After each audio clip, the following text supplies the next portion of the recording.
आप देख रहे हैं नेट्रिक न्यूज, साहस सच कहने का। नमस्ते, मैं हूं देवनाथ और आप देख रहे हैं नेट्रिक न्यूज। मीटू प्रकरण में फंसे अकबर को लेकर मोदी सरकार और संघ की काफी किरकिरी हुई। कई लोगों ने सवाल किए अखबारों और टीवी चैनलों में कि प्रधानमंत्री मोदी की चुप्पी का रहस्य क्या है। लगातार अकबर का इस्तीफा मांगा गया और आखिरकार अकबर ने इस्तीफा दे दिया। इस संबंध में वरिष्ठ पत्रकार वेद प्रताप वैदिक ने अपने ब्लॉग में एमजे अकबर की वजह से आलोचना झेल रही बीजेपी सरकार का बचाव किया है और कांग्रेस पर जमकर हमला बोला। वेद प्रताप वैदिक अपने ब्लॉग में लिखते हैं कि अकबर पर यौन शोषण के इतने ज्यादा आरोप लगे हैं कि केंद्रीय मंत्री एमजे अकबर को आखिरकार इस्तीफा देना ही पड़ा। इस्तीफा देने में उन्होंने 10 दिन का समय लगा दिया। इन 10 दिनों में बीजेपी सरकार और राष्ट्रीय स्वयंसेवक संघ की छवि काफी विकृत हुई है। कई लोगों ने सवाल किए अखबारों और टीवी चैनलों में कि प्रधानमंत्री मोदी की चुप्पी का रहस्य क्या है। मैं पूछता हूं कि सोनिया गांधी, ममता बनर्जी और मायावती की चुप्पी का रहस्य क्या मोदी की चुप्पी से भी गहरा नहीं है? क्या किसी भी प्रमुख नेता का बयान यौन शोषण के विरोध में आया है?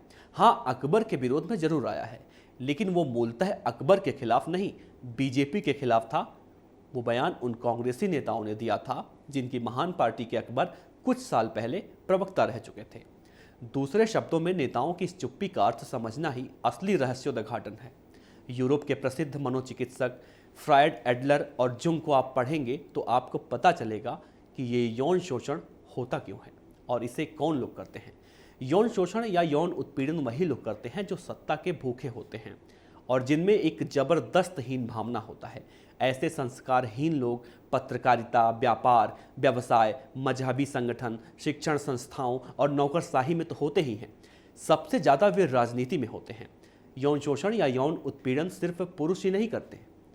शक्तिशाली औरतों द्वारा मर्दों के यौन शोषण और उत्पीड़न की कथाएं हम कई उपन्यासों में तो पढ़ते ही हैं, व्यावहारिक जीवन में भी देखते आए हैं। जो लोग राजमहलों और सेठियों भवनों के अंतरंग जीवन से परिचित हैं, उन्हें कुछ समझाने की जरूरत नहीं है। इसीलिए कोई बड़ा नेता इस मुद्दे को मुद्दा बनाना ही नहीं चाहता। नेता को ये डर है कि कहीं वह खुद ना फंस जाए इस जाल में। बीजेपी के नेताओं की चुप्पी तो मैं समझ गया, लेकिन राष्ट्रीय स्वयंसेवक संघ को तो इस मामले में आगे बढ़कर पहल करनी चाहिए थी। वो संस्कार की श्रेष्ठता पर इतना जोर देता है, उसके स्वयंसेवकों की सरकार हो और वो इस तरह से दुम दबाती रहे तो लोग उसका क्या मतलब निकालेंगे? क्या देश में कोई नैतिक शक्ति रही ही नहीं? वरिष्ठ पत्रकार वेद प्रताप वैदिक ने अपने ब्लॉग के माध्यम से आरएसएस और विपक्ष पर हमला बोला है, लेकिन कहीं ना कहीं इस ब्लॉग के माध्यम से उन्होंने मोदी सरकार का बचाव भी किया है। तो अब तक के लिए इतना ही। देश और दुनिया की तमाम बड़ी खबरों के लिए आप देखते रहिए नेट्रिक न्यूज।